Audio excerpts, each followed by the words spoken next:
Cari amici sportivi, welcome to yet another edition of Red Car Weekly. Here we mostly speak about Serie A, sometimes we're international, sometimes we're European. And yes, well, we're not professionals, nor do we pretend to be. I'd like to introduce first off myself, one of your co-hosts here every week. Steve is a little making fun of me, but it's all good. I am Vince, meglio un anno di milanista senza titoli che una vita di interisti da ridicoli. Tavernesi. And to my right, the legend, as you were signing autographs all weekend for all our fans there for the Derby party, we have Steve. I wanted to take out my wife, so I made some reservations for 2. But what a big surprise when I asked for table number 30, but I actually got 32. Believe me. That was a little jab there, a little jab because Steve's got a lot of anger this week. So let's start off. Congratulations. Finally, congratulations to Juventus winning alla televisione, because Roma decided to gift wrap, Steve.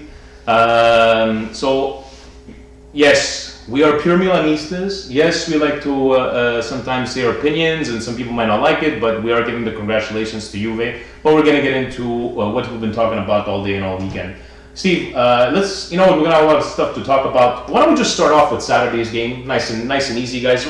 We had a beautiful Coppa Italia, and unfortunately, marred by violence, some unfortunately, gentlemen getting shot, a Napoli fan. Nothing to do with the soccer game, but you tell that to the media, right? Somebody gets shot over there, Steve. What you think about let's not even talk about these bad things, because let's concentrate on the beautiful game that we witnessed on Saturday. Look, we tweeted it out. We saw the ugly part of the Serie A over the weekend. Unfortunately, it was live to a humongous audience on beIN Sport.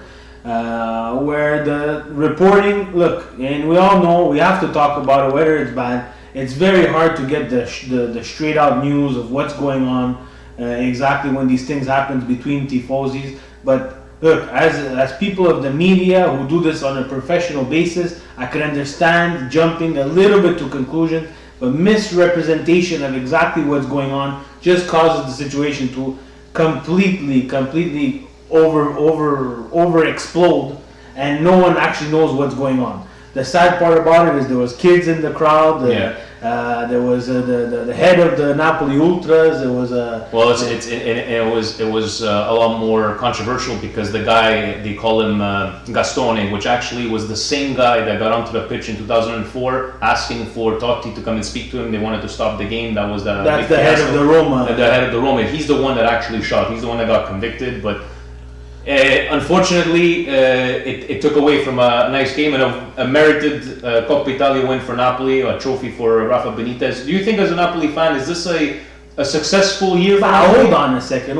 You said something that really irritated me a bit there. What did I say? You said a merited trophy for Napoli and Rafa Benitez. No, it's a merited this game. They won, right? Fair and square. They beat a Fiorentina that was missing their best players. Unfortunately, it's going to be tainted by that. You're going to complain, you're going to say, they were there for the first 20 minutes of the game, Napoli. They were fantastic on the counterattack. We re-saw the Hamsik that everybody wants to see. Yeah. We saw the Lorenzo Insigne who should be called to the national team. It's very young. Okay? But besides that, after that, they retreated to a defensive shell, and they're a team, Napoli, who's completely the opposite. This one's for you, Steve. Disgusting. It's disgusting. That's even disgusting. The Napoli is a team which is completely the opposite of defensive. They're an offensive team. Rafa made them go into this defensive shell that almost cost them the game. If Fiorentina is healthy, I am willing to say that Fiorentina was going to win that Coppa Italia. Ilicic missed a sitter. Yeah, he did. It could have tied the game. That would have changed everything. It would have changed the momentum of the whole game. He did not. Napoli wins. Merited, I cannot say no. It's just they were very fortunate to be playing Fiorentina at Fiorentina's situation right now. Yeah. Which gives them the Coppa Italia. That's very well put, but we'll see what Napoli does in the summertime if they adapt with Benitez there, see if they get some more. Someone buy a defender, please. Taking it over, guys, to let's talk about let's talk about the derby, and then we'll get into our Juventus discussion. Guys, we like to thank, first of all, everybody. A lot of guys showed up at the Parkway, and to thank Steve, actually, because it was his idea to begin with. Hope we compete. It wasn't my. It was my. I got that. I heard it on stereo. Stereo said, yeah. and I thought it was going to be a fantastic idea for Montreal to have a party. Luckily, my partner in Red Card Weekly is also a partner at Parkway, so we're quick to get the establishment. Everything worked out well. We want this to continue from year to year. We'll try to do maybe other things instead of the derby, maybe involving other teams, try to get everybody. We don't only want Milanisti there, we had Interisti there, that's about it. We had one Napolitan, two Napolitans, Frank the Tank. But besides that, it was very good. It was very good. And I hope the guys in New York and Toronto, it seems like everything went well, and Philly as well. Toronto, they were probably shooting some hookah shots over there. Hey. So, thank you for that. Let's take over to Derby. It wasn't a great... It was a terrible game. It was a terrible game, but we can admit Milan did dominate the game altogether tactically. There was a couple of good chances. Well, look, we dominated the ball. Inter didn't have a shot on target. Not one. But that's basically why we had the most of possession. You saw Milan throughout the year. If a team keeps a bit of possession and catches Milan on the counter, that's when they have success against Milan. Unfortunately, Mazzarri, we don't even know what his game plan was. We knew that at some point the jacket was going to come off. Yeah, that was the jacket 100% came off. sure. Yeah, the loosening of the tie. Look, we were able to neutralize Kovacic. They were not able to hurt us on the flanks, which usually other teams do. Surprisingly, as they were dominant in the midfield with 5 to our 2 and 1.5, because if you count Montolivo as 0.5 and De Jong as 1. Besides that, Palacio was nowhere to be found. Yeah, it looks like we did a Icardi, they had a very, very bad game. I could have 110 jokes about Icardi and why he had a bad game, but I'm not even going to go there in respect to Nima. Yeah. Because the poor guy really takes it bad. And we had this kid over there, Mike Kiprios, with his Inter. Mike Kiprios has an Icardi jersey. That's just good something for you, phenomenal. But besides that, Vince, the game did not really muster much. Other than the Kaká with that nice... Yeah, but that was a chance that came from, if you want to call it a through ball, it was maybe a half a clearance, a through ball from De Jong. Ended up being a fantastic pass for Kaká, who volleyed it off of one bounce and hit the crossbar. But besides that, there was no highlights. The two teams, you see that this was probably the worst derby ever played. It was a bad one. And to have a guy that's 5'8", even Milan Obsession on her blog was mentioning 5'8", and he's heading in those goals like that. That usually happens to Milan on set. Yeah, and you got to think about Inter's defense, and but altogether. But I'm gonna this. Okay, here we go. This is what's gonna happen. I'm gonna give you one reason why Walter Mazzarri has some serious mental issues.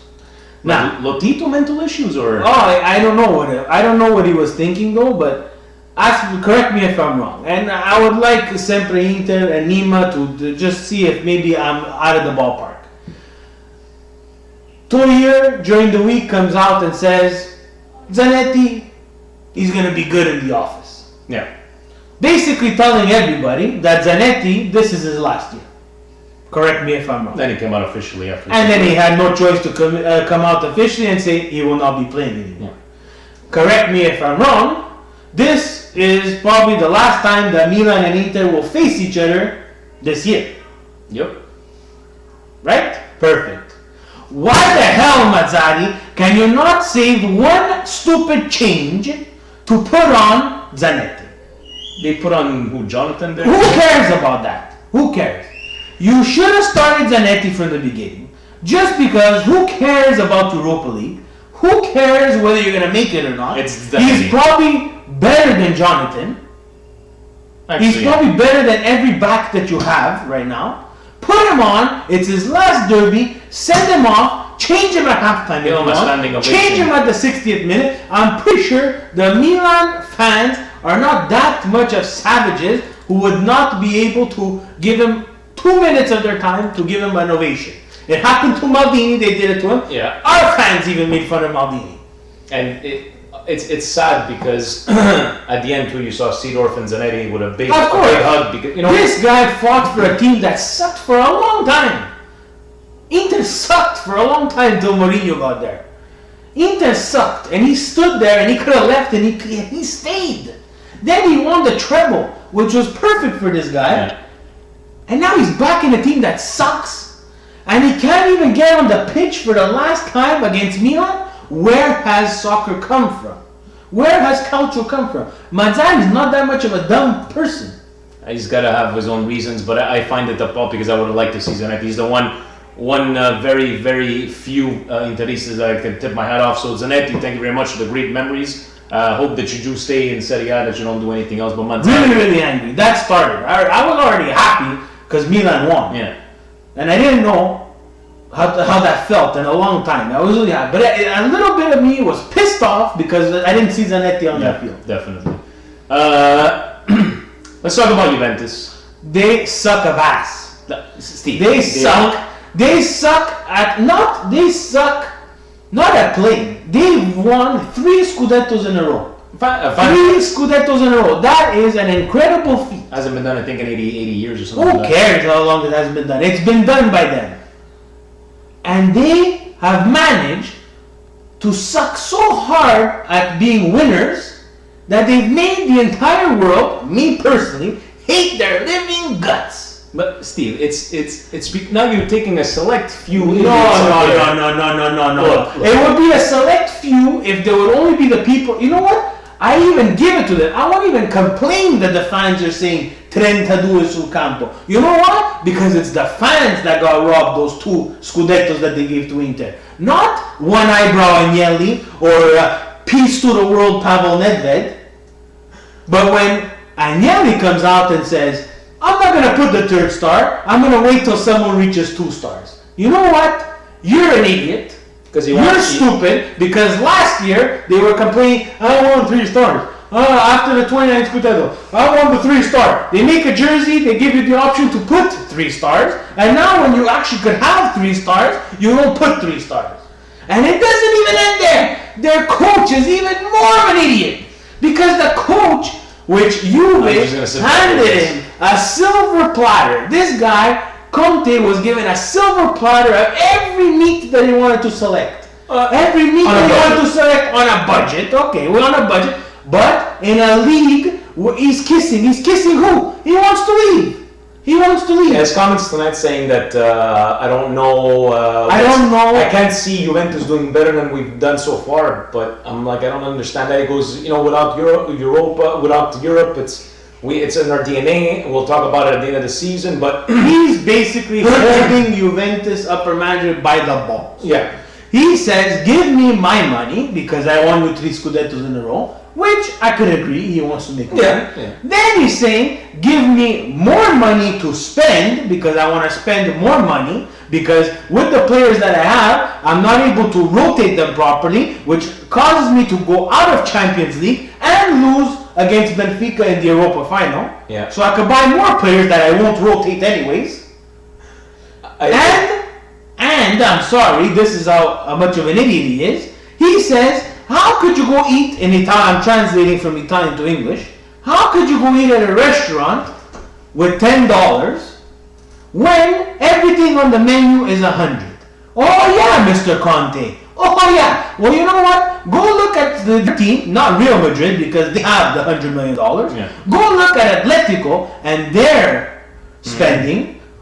Let's put aside that possibly they owe Porto who knows how much money for whoever else they bought, Falcao and everything. He's doing it with $10 if at that. Yeah. And he's in the final of the Champions League because, you know what? He was able to do it. I think if I can put it this way, I was a bit disappointed by Conte's comments on the day that they're officially, celebrating the Scudetto at home.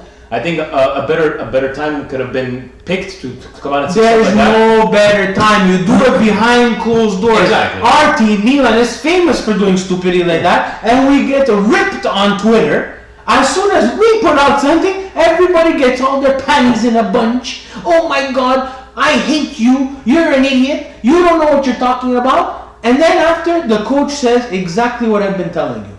Exactly what I've been telling you all year. And I think the most frustrating part is me saying for the whole year, even over a year, that yes, we have admitted that Juventus is the best team in Italy So by far they're the best team. But Roma caught up. Roma caught up. Napoli's getting there. But when you're playing against these subpar teams, or let's put it in this way, sometimes you have teams from you can be the best team in Cyprus. It doesn't mean you're going to go compete in Europe.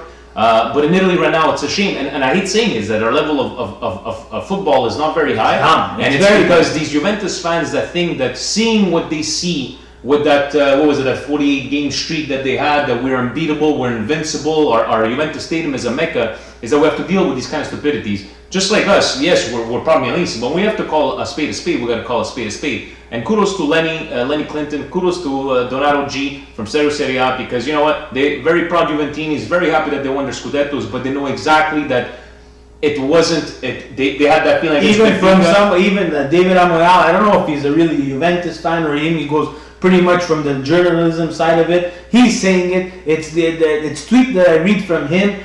Always very educated, always very good on the subject. Look, these comments after you've won your 30th Scudetto, you have the ability to say, I have won 30 championships. And you ruin it as a society, as a club like Juventus, who Juventus is Italy's team magically, shitting on Italy's league. Yeah. Saying and making a mockery of it. Put the stupid 3 stars. No one cares that you have 3 stars except your fans. Make them happy because they've been crying since 29. Since 2 have been stripped from you where you were caught cheating. So put your 3 stars and finish it off and don't say it. And that stupid thing, no, non c'è due senza tre. Perfect. Yeah. No one knows that you want to put 32 on a t-shirt. No one knows. We're all stupid, Juventus. We're all dumb. Only you Juventinis are smart. Only you Juventinis can figure out that the 3 and the 2 is at a perfect position, so it says 32. But I'll look at it at the other flip side of the coin. Flip nothing. They're lost. Lost total respect for Juventus this week. Those two Scudettis, it's the fans that lost them. It's the players on that pitch as well. It's the Donato G's that lost them. It's the Lenny Clintons that lost them. It's the guy who told me that I'm an asshole who lost them. It's those people that lost them, and I won't get mad to them. One eyebrow, Agnelli, I'm gonna get mad at. Peace, Nedved, I'm gonna get on them because you have 30 Scudettos, but you have 0 Champions League because you got our card and you didn't play against Milan where we killed you in penalty shot. Are you okay? No, I'm really aggravated today. I had a bad day. The propane finished on my barbecue. I had to go out and get more propane to cook my steak because I was very hungry. Guys, we're gonna get into our red cards of the week. I'm gonna start with mine because I gotta give Steve a breather here. I was very happy to see today Atalanta Juventus. As you guys know, I believe it was the 4th on Sunday or it was on Saturday. That was exactly 65 years that Grande Torino Superga, the plane crash. If you guys don't know anything about these, please read up because that's one thing that a tragedy. Fantastic articles on the Torino website. Definitely. And in La Curva Sud, curva in the Juventus Stadium, the first anello.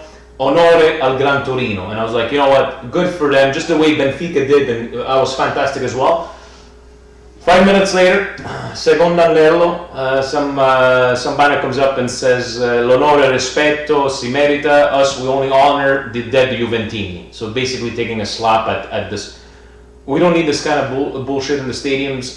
You want to be racist, that's fine until a certain point because you're mad to your own opinion. When you're making fun of the dead, it's like those people making fun of Morosini. Now I want to see if they're going to get fined for that. But if they were saying Napoli lavati del Vesuvio, that would have been porte chiuse 20,000. But making fun of the Gran Torino, that's, you know what, we're just maybe going to slap on that. So red card to those few stupid ultras, which every team has, but especially this weekend. Or that guy on the Milan team that just decided to get onto the pitch and say hi to everybody. I know, today I think this weekend Italy was completely upside down. Yeah. Steve? My red card has to go. I know I ranted about it. It's for every Interista out there, whether I like you or I don't like you, whether you win or you lose. Walter Mazzarri not starting or not playing Zanetti for not even 1 minute of his last derby. I don't even know what to say. I'm going to leave it to the Interista. I thought there was going to be an uproar. I honestly thought that there was going to be Interist fans going mental. We were convinced. Francis, our buddy Zingo, was there. I can't wait to see him. Zingo, can't wait to see him. The last time, okay, maybe we're going to lose. It's not a big thing. We're pretty much okay for Europa League. We have another 2 games. We have a little bit of maneuvering to. I understand that winning comes first, but not when it comes to a champion like Zanetti. So I hope that Mazzari. I hope you could continue with Inter and have not that much good success, because I really don't like Inter. But you will forever be known as the coach who did not let Zanetti on for the last Derby della Madonnina. Guys, we're going to leave you off with Steve's favorite. I'm actually going to wear him a t-shirt with this picture. Disgusting. Non c'è due senza tre, Steve. Disgusting. Guys, thank you very much, and we'll see you next Sunday. Ciao.